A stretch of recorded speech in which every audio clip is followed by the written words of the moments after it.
Liberty Tamil நேயர்களுக்கு வணக்கம். இன்றைய நேர்காணலில் நாம் சந்திக்க இருப்பவர் திராவிட வெற்றிக் கழகத்தின் முதன்மை செயலாளர் தோழர் திரு வல்ல பஷீர் அவர்கள். வணக்கம் தோழர். வணக்கம். திருச்சி கிழக்கில் இன்றைக்கு நன்றி தெரிவிக்க போகிறாரு முதலமைச்சர் விஜய் அவர்கள். ஏற்கனவே அந்த திருச்சி கிழக்கு தொகுதியை ராஜினாமா பண்ணிட்டார்.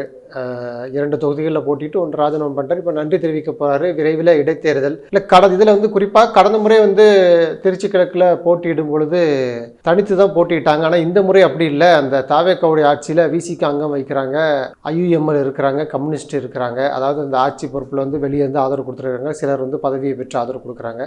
இப்போ அங்கே ஒருவேளை இடைத்தேர்தல் வந்தால் எந்த மாதிரியான கூட்டணி அமையும்? இப்போ இருக்கக்கூடிய கட்சிகள் வருகின்ற தேர்தலை கணக்கில் கொண்டு தாவேக்காவுக்கு ஆதரவு கொடுப்பாங்களா?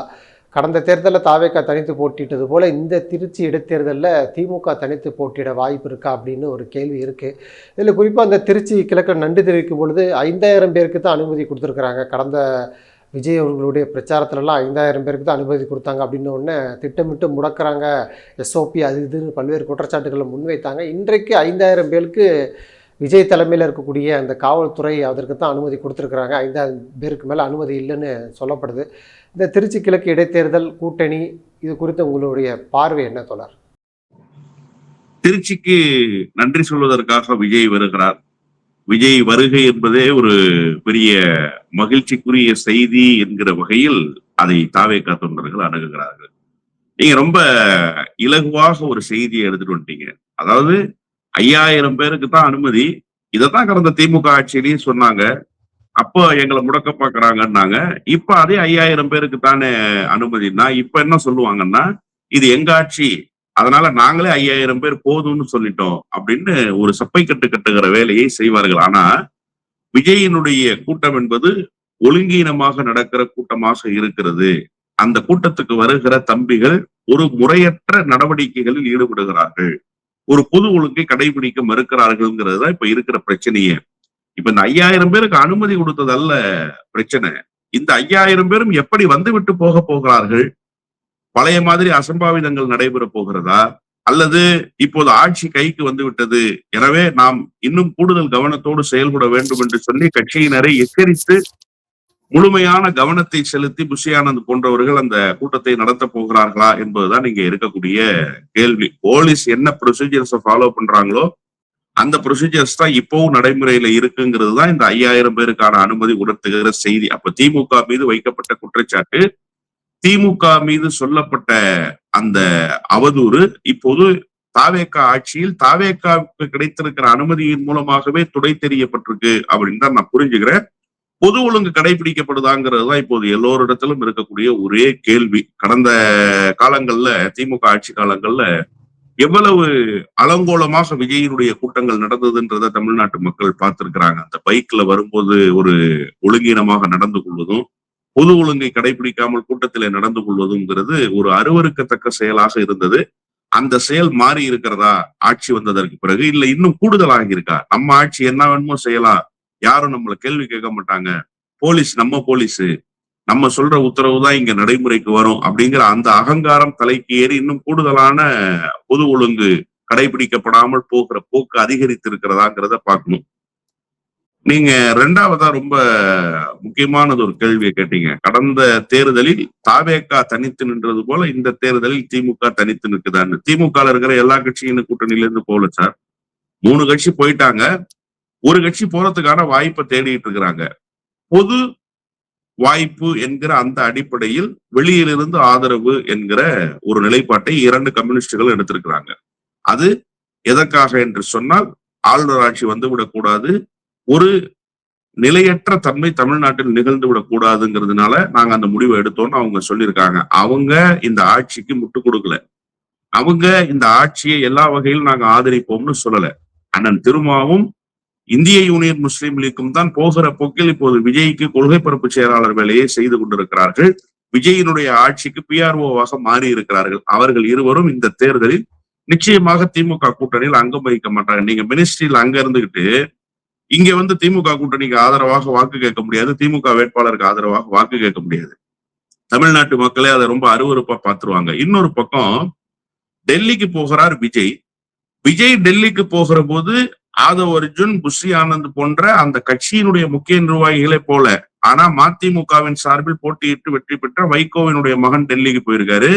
நிர்மலா சீதாராமன் அம்மையார சந்திக்கும் பொழுது அவரும் உடன் இருந்தாருன்னு ஒரு பிரதான ஊடகத்தில் செய்தி வந்திருக்கு. அவரோட முகநூல் பக்கத்துல அதுக்கு என்ன சொல்றாருன்னா, நான் எதேர்ச்சியாக அங்க சந்திச்சேன் அப்படின்னு. இப்ப நாடாளுமன்ற கூட்டத்தொடர் இல்ல, அவருடைய தொகுதியில திருச்சியில சுற்றுப்பயணங்கள்ல ஈடுபட்டு இருக்கிறாரு. அங்க அவருக்கு தொடர் நிகழ்ச்சி இருக்கு. விஜயினுடைய பயணம் உறுதி செய்யப்பட்டதற்கு பிறகு திடீரென புறப்பட்டு அவர் திருச்சியிலிருந்து டெல்லிக்கு போறாரு. அன்னைக்கு அஸ்வினி வைஷ்ணவ பாக்குறதுக்காக ஒரு அப்பாயின்மெண்ட் வாங்கிட்டேன்னு சொல்றாரு. பார்த்துட்டு ஏன் நிர்மலா சீதாராமன் அம்மையார இவர் அந்த நேரத்துல பார்க்க போனாருங்கிற கேள்விக்கு இதுவரைக்கும் பதில் இல்லை. இன்னொன்று, திமுக கூட்டணியில் இருக்கிற எல்லா கட்சிகளும் நேற்றைக்கு கூட தேமுதிகவினுடைய பொதுச் செயலாளர் சொல்றாங்க, குதிரை பேரம் நடந்திருக்கு, இந்த சோஃபா வாங்குறதுக்கு நானும் விருப்பப்பட்டிருந்தா என்ன தேடியும் சோஃபா வந்திருக்கும் அப்படின்னு சொல்றாங்க. அப்போ பணம் என்பது கோடிக்கணக்கில் கொடுக்கப்பட்டுதான் இந்த கூட்டணிக்கு புதிய கட்சிகள் போய் சேருது. விசிக அப்படிதான் போய் சேர்ந்துச்சுன்னு சொல்றாங்க. அண்ணன் திரும்ப இல்ல நான் அந்த சோஃபா வாங்கல, எனக்கு ஏற்கனவே ஆர்டர் பண்ண சோஃபான்னு சொல்றாரு. இந்திய யூனியன் முஸ்லீம் லீக் அப்படிதான் போச்சு. இப்ப தொடர்ச்சியான இந்த குற்றச்சாட்டு இதுவரைக்கும் மறுக்கப்படல. அந்த குற்றச்சாட்டு உண்மையாக உயிர்ப்போடு இருக்கு இப்போ. ஆனா வைகோ என்ன சொல்றாருன்னா, இல்ல இதுக்கு பேர் குதிரை பேரம் கிடையாது, திமுக கடந்த காலத்துல செஞ்சுச்சு இல்லையா, எங்க கட்சியில இருந்து கம்ப ராமகிருஷ்ணனை கூட்டு போலையான்னு கேக்குறாரு. கம்பம் ராமகிருஷ்ணன் எப்போது போனார்? 2009 போனார். திமுக ஆட்சி அமைத்தது 2006. இங்க ஆட்சி அமைச்சு 15 நாட்கள் கூட ஆகல. பொறுப்பேற்றுக் கொண்டு 5 நாட்கள் கூட முழுமையாக முடிவடையல. அதற்குள்ளாக ராஜினாமா செய்து விட்டு போகிறார்கள். சிபிஐ விசாரணை வேணும்னு அந்த கட்சி கேக்குது அதிமுக. திமுக கூட்டணியில் இருக்கிற ஒரு கட்சி கூட இதை ஏற்கல. ஆனா வைகோ மட்டும் இதற்கு திமுகவை குறை சொல்றாரு. இதையெல்லாம் கடந்து நேற்றைக்கு திருச்சியில வைகோவனுடைய மகன்கிட்ட கேக்குறாங்க, நீங்க திமுக கூட்டணியில அங்கம் வகிக்கலையான்னு. நாங்க திமுக கூட்டணியிலே அங்கம் வகிக்கணும்ன்ற அவசியம் எங்களுக்கு இல்ல, நாங்க எங்களுடைய பொதுக்குழுவுல தான் எங்களுடைய முடிவை அறிவிப்போம் அப்படின்னு சொல்றாரு. இப்ப திமுக கூட்டணியில் திமுக சின்னத்தில் போட்டியிட்டு வெற்றி பெற்ற மதிமுக 2 சட்டமன்ற உறுப்பினர்களை பெற்றது திமுகவினுடைய உதயசூரியன் சின்னத்துல. ஆனா நாங்க திமுக கூட்டணியில அங்கம் வகிக்கணும்னு எந்த அவசியமும் இல்லைன்னு இந்த நேரத்துல சொல்வதன் மூலமாக அந்த கட்சியும் இந்த கூட்டணியிலிருந்து வெளியேறுகிறதுன்னு தான் நான் புரிஞ்சுக்கிறேன். இவர்கள் மட்டும்தான் திமுக கூட்டணி ஆனா இல்ல. அதை கடந்து நாங்க திமுக கூட்டணியில இருக்கோம். மனிதநேய மக்கள் கட்சி திமுக கூட்டணியில இருக்கு, மனிதநேய ஜனநாயக கட்சி இருக்கு, எஸ்டிபிஐ இருக்கு, அண்ணன் கருணாஸ் இருக்காரு. 2 பொது உடைமை இயக்கமும் இன்னும் உறுதியா நிலைப்பாட்டா நாங்க திமுக கூட்டணியிலிருந்து வெளியேறிட்டோம்னு அறிவிக்கல. அதற்கு உண்டான சமிக்கைகளும் அவங்க கொடுக்கல. அவங்க தாவேக்காவுக்கு வெளியிலிருந்து ஆதரவுன்னு சொல்லிருக்காங்க. அப்ப கண்டிப்பாக 2 பொது உடைமை இயக்கமும் மீண்டும் திமுக கூட்டணிக்கு வருவாங்க. திமுக கூட்டணி தான் இப்போ அங்கம் வகிக்கிறாங்க, மீண்டும் வருவாங்கன்றத கூட அந்த விஜய்க்கு வெளியிலிருந்து ஆதரவு என்கிற அந்த நிலைப்பாட்டிலிருந்து மீண்டும் திமுகவினுடைய கூட்டணிக்கு வருவார்கள் என்கிற அடிப்படையில் தான் சொல்றாங்க. அவங்க இன்னும் கூட்டணியிலிருந்து வெளியேறல. அப்போ திமுக தனித்து விடப்படல. சரி, ஒருவேளை இப்படி வச்சுக்குவோம், திமுக தனித்து விடப்பட்டுருச்சு, அதனால திமுகவுக்கு என்ன நட்டம்? திமுக வலிமை குறைஞ்சிருமா? திமுக தன்னுடைய பலத்தில் நிற்குதா தேர்தல் களத்துல, இல்ல கூட்டணி கட்சிகளினுடைய பலத்தில் போட்டியிடுதா? திமுக தன்னுடைய பலத்துல தானே நிக்குது. திருச்சி கிழக்கு என்ன திமுகவுக்கு வீக்கான தொகுதியா? மதுராந்தகம் என்ன திமுகவுக்கு வீக்கான தொகுதியா? பெருந்துறை என்ன திமுகவுக்கு வீக்கான தொகுதியா? அம்பாசமுத்திரம் என்ன வீக்கான தொகுதியா? இன்னும் சொல்ல போனா அம்பாசமுத்திரத்துல காங்கிரஸ் கட்சிக்கு வாய்ப்பு கொடுக்காம திமுகவே நேரடியாக தேர்தலில் போட்டியிட்டு இருக்குமே, ஆனால் அம்பாசமுத்திரம் தொகுதியில எஸ்ஐக்கு சுப்பையா வெற்றி பெற்று இருக்கவே முடியாது. இதுதான் யதார்த்தமான உண்மை. இன்னும் அழுத்தமாக திருச்சி கிழக்குல தேர்தல் பணியாற்றி இருந்தால் விஜய் அங்க வெற்றி பெற்று இருக்கவே முடியாது. இதுதான் யதார்த்தமான உண்மை. ஆனா இங்க என்ன கட்டமைக்கப்படுதுன்னா, திமுக கூட்டணியால் தான் வெற்றி பெற்றது என்கிற அந்த பிம்பம் கட்டமைக்கப்படுது இல்ல, அது ஒரு போலியான ஊதி பெரிதாக்கப்பட்ட பிம்பம். திமுக தேசிய அளவுல அந்த கூட்டணி நிகழ்வுகள் மாறுபடுது இல்லையா? அதாவது இப்ப தாவேக்கா முன்பு தனித்து இருக்கும் பொழுது 3வது இடத்துக்கு வருமாங்கிற கேள்வி இருந்துச்சு. இன்றைக்கு தாவேக்கா முதல் இடத்துல இருக்கு. இப்போ திமுக கூட்டணி கட்சிகள் தாவேக்கா கட்சி தலைவர்கள் 2ஆம் கட்ட தலைவர்கள் சொல்லாத கருத்தை எல்லாம் திமுக கூட்டணியிலிருந்து சென்ற தலைவர்கள்லாம் சொல்றாங்க. அதாவது குதிரை பேரம் எதுவுமே நடக்கலை, அதெல்லாம் நீங்க அங்கிருந்து ஒருத்தர் வராங்க, அதில் ஏற்றுக்கிறதுல என்ன தப்புன்னு முஸ்லீம் லீக் தலைவர் சொல்கிறாரு. இது போன்ற திமுக கூட்டணி கட்சிகள் தான் அதிகமாக ஆதரவு கொடுக்குறாங்க. இன்னொரு புறம் இந்த கூட்டணி கட்சிகள் எல்லாம் ஒருவேளை ஆதரவு கொடுக்கும்பொழுது தேசிய அளவில் ஒரு கூட்டணி மாற்றம் ஏற்படும், விஜய் மேலும் வலிமையடைவார், திமுக தமிழ்நாடு மட்டுமல்ல தேசிய அளவில் ஒரு தனித்துவிடப்பட்ட கட்சியாகவே இருக்கும்னு ஒரு கருத்து இருக்கு இல்லையா? இல்ல தேசிய அரசியல்ல திமுக எப்படி சார் தனித்து விடப்படும்? திமுகவால் பயன்பெற்ற காங்கிரஸ் தான் சார் தனித்து விடப்படும். உங்களுடைய கேள்வியே தவறு. அதுதான் இப்போ கூட்டணி ஆயிட்டாங்களே. தாவேகா வரக்கூடிய நாடாளுமன்ற தேர்தலில் தாவேகா, காங்கிரஸ், சிபிஎம், விசிகா, முஸ்லீம் லீக் சேர்ந்து இந்தியா கூட்டணி அப்படிங்கிறது அந்த கட்சியினுடைய பெயராயிரும் இல்லையா? இந்தியா கூட்டணியிலிருந்து திமுக வெளியேற்றப்பட்டு விட்டது அப்படிங்கிற ஒரு கருத்து தானே வரும். இல்ல, திமுக கூட்டணியில் அங்கம் வகித்த காரணத்தால் தான் இந்தியா கூட்டணிக்கு முகம் கிடைத்தது, முகவரி கிடைத்தது. நீங்க மறந்துடக்கூடாது. மம்தா பானர்ஜி காங்கிரஸோடு உடன்பட்டு இந்தியா கூட்டணிக்கு வந்தாங்களா? ஹேமந்த் சோரன் காங்கிரஸோடு உடன்பட்டு இந்தியா கூட்டணிக்கு வந்தாங்களா? இல்ல அரவிந்த் கெஜ்ரிவால் தான் காங்கிரஸோடு உடன்பட்டு இந்தியா கூட்டணிக்கு வந்தாரா? அது ஒரு மாநில கட்சிகளுடைய தொகுப்பாக இருக்கணும்னு விரும்பியவர் அண்ணன் மு.க. ஸ்டாலின். அவர் தான் அதற்கு முகம் தந்தார். அதே போல மகாராஷ்டிரா மாநிலத்தினுடைய அரசியல் தலைகீழாக மாறி போன போது தேசியவாத காங்கிரசும் சிவசேனாவினுடைய உண்மையான தலைவராக இருக்கிற உத்தவ் தாக்கரேவும் ஓர் அணியில் இடம்பெற்று அந்த கூட்டணியில் அங்கம் வகிப்பதற்கு காரணமாக இருந்தவரும் அண்ணன் மு.க. ஸ்டாலின் தான். அப்போ தன்னுடைய பலத்தை பயன்படுத்தி, தன்னுடைய செல்வாக்கை பயன்படுத்தி காங்கிரஸ் கட்சிக்கு ஒரு அடையாளத்தை தேடி தந்தாங்க. சிபிஎம்மும் காங்கிரஸும் கேரளாவில சேர்ந்து போட்டியிடுமா? அதற்கு உண்டான வாய்ப்பு இருக்குமா? ஆனா இல்லாத போதும் சிபிஎம் ஏன் வந்து இந்தியா கூட்டணியில இடம்பெற்றாங்க? இதையெல்லாம் கடந்து ஒரு பொது நோக்கம் இருந்தது. ஆனா அதுக்கு காங்கிரஸ் உண்மையாக இருந்ததான்னா காங்கிரஸ் உண்மையாக இல்லை. இந்தியா கூட்டணியில் அங்கம் வகிப்பதற்கு காங்கிரஸ் தகுதி படைத்ததாக இல்லை. காங்கிரஸ் தன்னுடைய தகுதியை இழந்துருச்சு. இப்ப திமுகவுக்கு என்ன நட்டம்னு நினைக்கிறீங்க? இங்க 40 தொகுதி வெற்றி பெற்றோமே, புதுச்சேரியை சேர்த்து, அது திமுகவால் கிடைத்த வெற்றியா காங்கிரஸால் கிடைத்த வெற்றியா? புதுச்சேரியில கூட காங்கிரஸால கிடைச்சிச்சுன்னு வச்சுக்கோங்க. மீதம் இருக்கக்கூடிய 39 தொகுதியில யாரால் வெற்றி பெற்றது? காங்கிரஸ் கட்சி. திராவிட முன்னேற்ற கழகத்தால் வெற்றி பெற்றது காங்கிரஸ் கட்சி. அப்போ இங்க ஸ்ட்ரென்தன் பார்ட்டி யாருன்னு கேட்டீங்கன்னா அது டிஎம்கே தான். அந்த டிஎம்கே பேஸ்ல தான் காங்கிரஸ் வந்து பயணம் செஞ்சிச்சு. இப்ப நஷ்டம் ஒண்ணும் திமுகவுக்கு இல்ல சார். திமுக கூடுதலான இடங்களை பெறும். வேறு சில கட்சிகள் வந்து சேரும் திமுக கூட்டணிக்கு. காங்கிரஸை விரும்பாத கட்சிகள் வந்து சேரலாம். காங்கிரஸோடு நெருக்கம் பாராட்டுகிற திமுகவை இதுவரை விமர்சிச்ச கட்சிகள் இனிமேல் வந்து சேரலாம். அதுல என்ன பிரச்சனை இருக்க போது? இன்னொன்று, தேசிய அரசியல்ல எப்படி சார் தனித்து விட? தேசிய அரசியல்ல காங்கிரஸே அனாதையாகி கிடக்கு சார். காங்கிரசினுடைய கூட்டணியை முறித்து கொண்ட காரணத்தால் திமுக எப்படி சார் தனித்து விடப்பட்டோம்னு சொல்றீங்க? திமுக தனித்து விடப்படாது சார், காங்கிரஸ் தான் சார் தனித்து விடப்படும். காங்கிரஸ் இனிமேல் எந்த முகத்தை வைத்துக் கொண்டு டெல்லி அரசியல்ல கோல வச்சோம்? டெல்லி அரசியல்ல இனிமேல் பேசு பொருளாக இங்கு நடந்த அந்த குதிரை பேரம், அதற்கு துணை போன காங்கிரஸ், இதெல்லாம் பேசு பொருளாகாதா? ராஜஸ்தான்ல வந்து உங்களுடைய அரசுக்கு எதிராக பாஜக சதி செய்கிறதுன்னு நீங்க இது வரைக்கும் பேசுறீங்க. கர்நாடகாவில் அறுதி பெரும்பான்மை கிடைக்காத போது எடியூரப்பாவை ஆட்சி அமைக்க அழைத்தார் கவர்னர்னு நீங்க இது வரைக்கும் பேசுனீங்க. அப்ப இனிமேல் நீங்க என்ன பேச முடியும்? அதே நிலைமை தானே தமிழ்நாட்டுல அதுக்கு நீங்க துணை போயிட்டீங்களே, நீங்க துணை நின்றுட்டீங்களே, அதுக்கு என்ன பதில் சொல்ல போறீங்க? இப்ப இனிமே இதுதானே தேசிய அரசியல்ல பேச போடலாம். எனவே நெருக்கடி என்பது காங்கிரஸ் கட்சிக்கு தானே தவிர திராவிட முன்னேற்ற கழகத்துக்கு அல்ல. அப்படியே திராவிட முன்னேற்ற கழகத்துக்கு நெருக்கடி என்றாலும் 39 நாடாளுமன்ற உறுப்பினர்களை பெறுகிற திராணியும் தெம்பும் திராவிட முன்னேற்ற கழகத்துக்கு இருக்கு. எனவே அந்த தெம்பும் திராணியும் இருக்கிற வரை திராவிட முன்னேற்ற கழகம் தனித்து விடப்படாதுன்னு நான் உறுதியா நம்புறேன். இப்போ திமுக கூட்டணி கட்சிகளுடைய அந்த நிலைப்பாடை எப்படி பார்க்கறது? அதாவது ஒரு தேர்தலில் வெற்றி பெற்றிருக்கிறாங்க தாவேக்கா, அதுவும் பெரும்பான்மை கூட பெறலை, 108 இடங்கள் தான். அப்படிங்கும் பொழுது உடனடியாக அந்த கூட்டணியை விட்டு விலகி ஆதரவு கொடுத்து, வெளியிலிருந்து ஆதரவு கொடுத்து பதவி வாங்கி கடுமையான விமர்சனங்களை முன்வைக்கிறாங்க. அது வந்து அந்த நிலைப்பாடை எப்படி பார்க்கறது? ஒருவேளை ஜென்சி கிட்ஸ் ஆதரவு இனி வரும் காலங்களில் அதிகமாக இருக்கும், அவர்களுடைய ஆதரவுனால தான் வெற்றி பெற வாய்ப்பு இருக்குது, அது தாவேக்கா கிட்ட தான் இருக்குது அப்படிங்கிற ஒரு புரிதலில் அப்படி போகிறாங்களா? இல்லைனா பணம் பதவின்னு சொல்லி எதிர்க்கட்சிகள், அதாவது இப்போ இருக்கக்கூடிய திமுக அதிமுக வைக்கக்கூடிய குற்றச்சாட்டுகள், இது போன்ற குற்றச்சாட்டுகள் உண்மையா இப்படிங்கிற ஒரு கேள்வி இருக்குது. என்ன காரணத்தினால தாவேக்கா கிட்ட இந்த கூட்டணி கட்சிகள் அதிக நெருக்கம் காட்டுறாங்க அப்படின்னு பார்க்குறீங்க? சார், அதிகாரத்தில் பங்குங்கிறது ஒரு பெரிய வாய்ப்பு சார். அதை விஜய் கொடுத்துட்டாரு.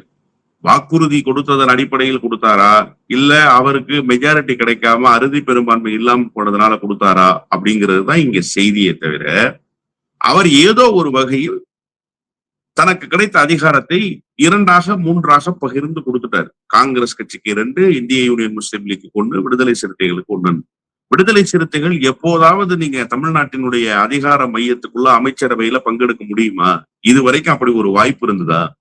தாவேகா அரசு அமைவதற்கு முன்பாக அப்படி ஒண்ணு நடக்கும்னு விசிகா நம்புச்சா? அண்ணன் திருமா நம்பினாரா? இல்ல. இன்னைக்கு அது நடந்துருச்சு. சுதந்திர இந்தியாவில் இதுவரை தமிழ்நாட்டில் அமைச்சரவையில் இந்திய யூனியன் முஸ்லீம் லீக் பங்கெடுத்ததில்ல. காகிதம் இல்லத்து காலத்திலே அப்படி கிடையாது. காகிதம் இல்லத்துக்கு ஒரு பெரிய மேஜர் ரோல் இருக்கு. திராவிட முன்னேற்ற கழகத்தை வெற்றி பெற வச்சதுல, கடந்த காலத்துல அண்ணாவை அரியணை ஏற்றியதில் மிகப்பெரிய பங்கு காகிதம் இல்லத்துக்கு இருக்கு. அப்போது கூட அது சாத்தியப்படல. ஆனா இப்போது அது சாத்தியப்பட்டிருக்கு. அப்போ எட்டாத கனியாக இருந்த அந்த அதிகாரத்தில் பங்கு என்கிற வாய்ப்பு இப்போது எட்டும் கனியாக மாறி இருக்கு. அந்த மகிழ்ச்சியில் அவர்கள் நிற்கிறார்கள். அந்த மினுமினுப்பு அவர்களை இப்படியெல்லாம் பேச வைக்கிறது. பணம், ஜென்சி கிட்ஸினுடைய வாக்கு, இல்ல ஜென்சி கிட்ஸினுடைய மனநிலைக்கு ஏற்ப முடிவு, இதெல்லாம் ஒண்ணும் இல்ல. பணம் எல்லா கட்சியும் கொடுக்கும். நம்ம யதார்த்தத்தை பேசுவோம். அதிகாரத்தை இந்த கட்சி இப்போது கொடுத்திருக்கு.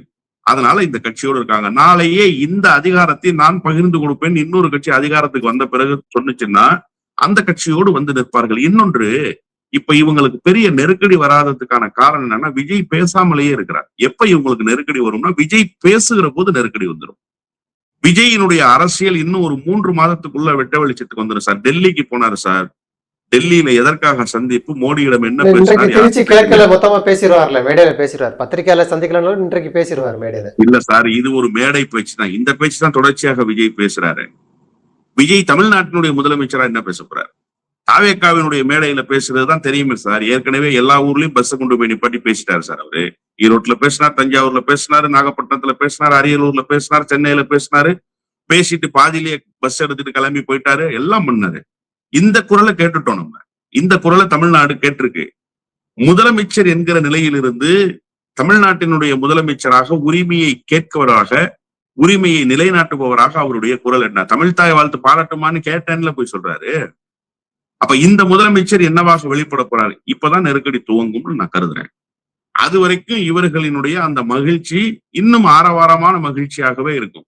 இந்த மகிழ்ச்சி தொடரும். அப்பதான் தெரியும், நாம நிற்கிற இடத்துக்கு கீழே ஒரு மிகப்பெரிய கத்தி நமக்கு வைக்கப்பட்டிருக்கு. அந்த கத்தி மேல நாம நின்றுட்டு இருக்கிறோன்ற அந்த வழி அவர்களுக்கு உணர்கிற காலம் வெகு விரைவில் வந்துடும். அது வரைக்கும் அவர்கள் மகிழ்ச்சியாக இருக்கட்டும்னு நான் வாழ்த்துறேன்.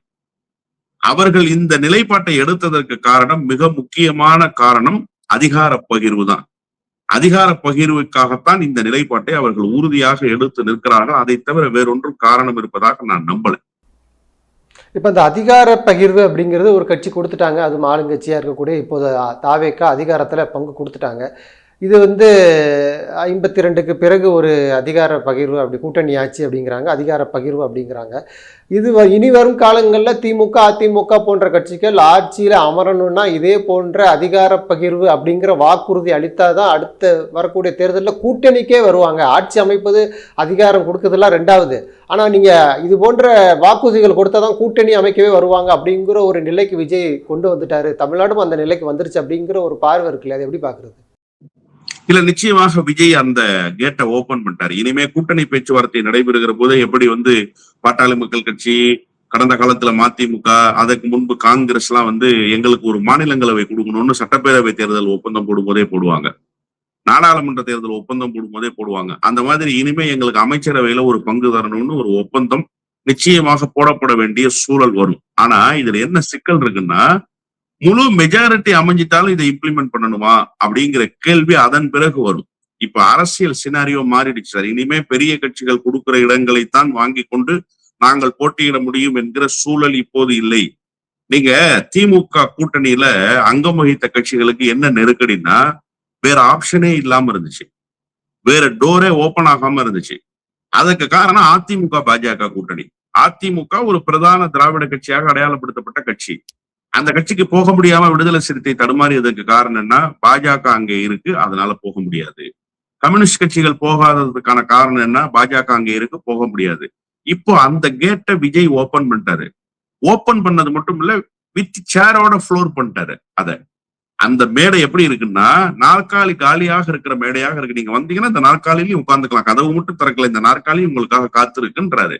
இனிமேல் இந்த நாற்காலியை எல்லோரும் பகிர்ந்தளிக்க வேண்டும்ங்கிற கட்டாயம் வரும். அது எப்ப மாறும்னா, திமுக பலமாக களத்தில் நின்று யாருடைய தயவும் இல்லாமல் நான் வெற்றி பெற்று விடுவேன், கூட்டணி எனக்கு தேவையில்லை, அதிமுக போல நாங்களும் வலிமையாக நின்று கடந்த காலத்தில் 2016 2014 கூட்டணி இல்லாம நாங்க வெற்றி பெற்றோம், சின்ன சின்ன கட்சிகளை வைத்துக்கொண்டே நாங்க வெற்றி பெற்றோம்னு அதிமுக நிலைநிறுத்தினாங்க இல்லையா ஒரு அரசியலை.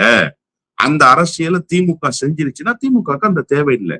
அந்த அரசியலை செய்ய முடியலன்னா அதிகார பகிர்வு வந்துதான் இனிமேல் தொகுதி பங்கீட்டு பேச்சுவார்த்தையை நடத்த முடியும்.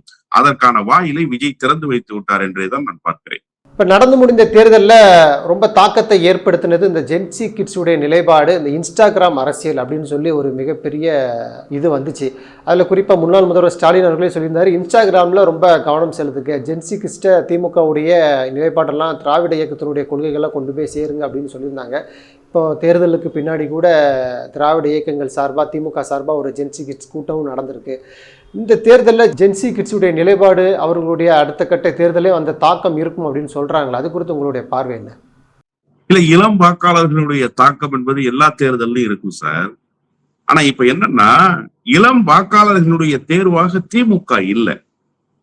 திமுக இளம் வாக்காளர்களுடைய தேர்வாக மாற வேண்டும் என்பதற்கான முயற்சியை எடுக்கிறதுல தவறு இல்லை. அந்த முயற்சி சரியான முயற்சியாக இருக்கான்னு பார்க்கணும். நான் என்ன புரிஞ்சுக்கிறேன்னா, நீங்க ஜென்சி கிட்ஸுக்கான மீட்டிங்கை கொண்டு போய் அண்ணா அறிவாலயத்துல போட்டதே தவறுன்ற நான்.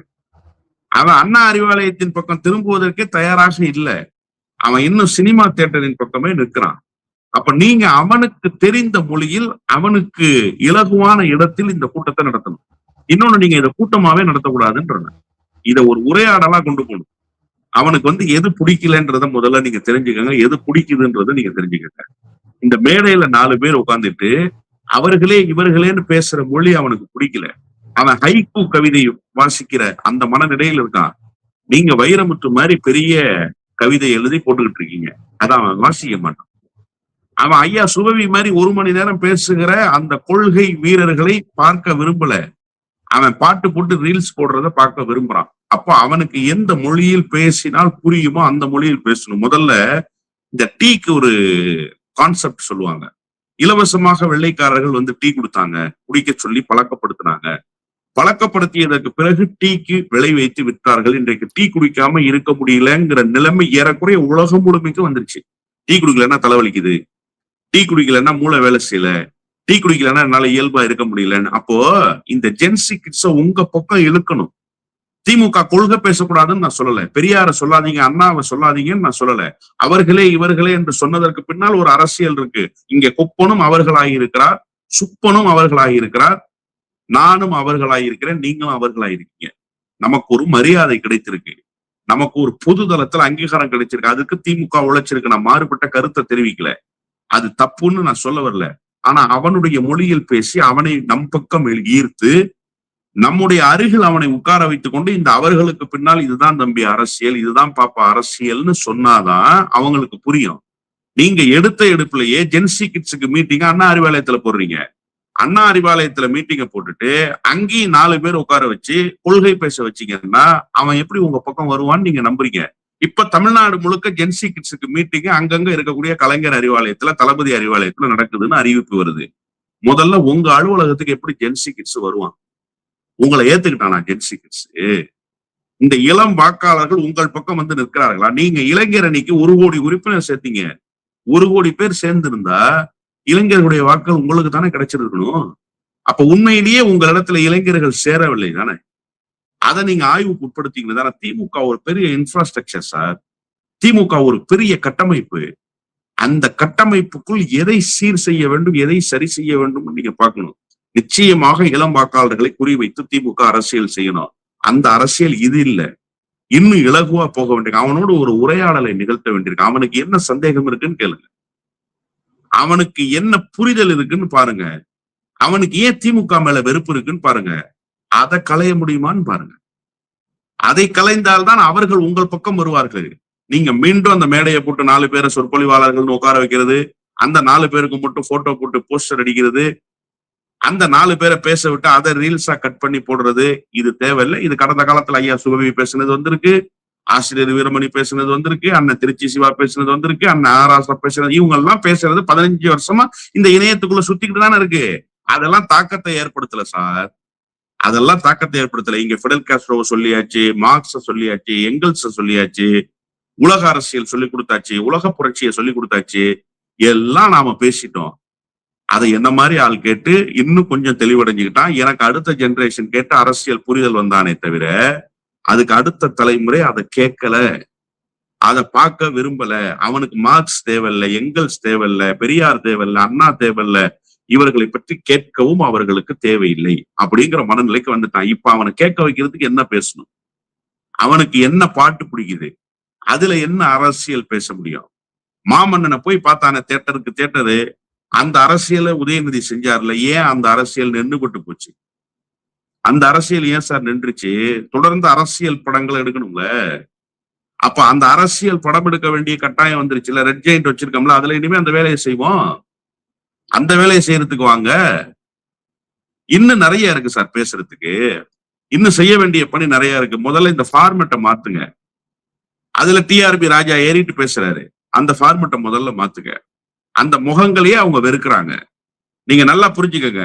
டிஆர் பாலு, அவர் பையன் டிஆர்பி ராஜா, இத சொன்னா என் மேல வருத்தம் வந்துடும். ஐ பெரியசாமி, அவர் பையன் ஐபிஎஸ் செந்தில், இவங்க ஒரு பக்கம் முடிசூடா மன்னர்கள், அவர்கள் ஒரு பக்கம் முடிசூடா மன்னர்கள். இதைத்தான் அவன் வெறுக்கிறான்.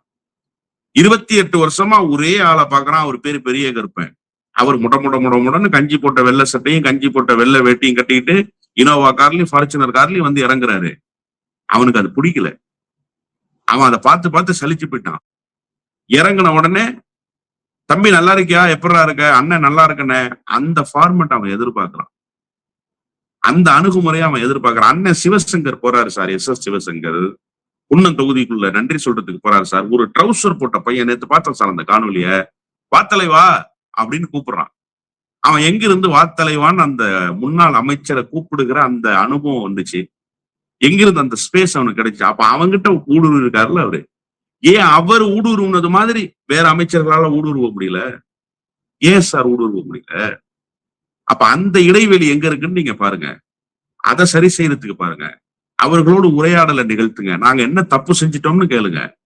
எங்களை ஏன் நீங்க வெறுத்தீங்க, உங்களுக்கு நாங்க என்ன செய்யலன்னு கேளுங்க. அவனுக்கு புரியுற மொழியில பேசுங்க. அதை விட்டுட்டு எல்லா கட்சி ஃபார்மேட் வச்சிருக்கிறது மாதிரியே ஜென்சி கிட்ஸுக்கு ஒரு ஃபார்மேட் வச்சு அதையும் மீட்டிங்காவே நீங்க கண்டக்ட் பண்ணீங்கன்னா they are not interested in meetings. அதை முதல்ல புரிஞ்சுக்கங்க. அவர்கள் கூட்ட அரங்கில் உட்கார்ந்து கொண்டு கூட்டம் கேட்புகிற கூட்டமாக இல்லை. அதை அவர்கள் வெறுக்கிறார்கள். நீங்க மீண்டும் அந்த ஃபார்மேட்டுக்குள்ள போனீங்கன்னா மீண்டும் உங்களுக்கு தோல்வியே மிஞ்சும். இந்த 1 கோடி இளைஞர்களை சேர்த்தோங்கிறதுல தோல்வி அடைஞ்சீங்கல்ல, அந்த மாதிரி ஜென்சி கிட்ஸுக்கான அரசியல் செய்யறதுலயும் தோல்வி அடைவீங்க. நன்றி தொடர். நிறைய நல்ல தகவல்களை நேயர்களுக்கு சொல்லியிருக்கீங்க. உங்களுடைய நேரத்துக்கு மிக்க நன்றி தொடர். நன்றி.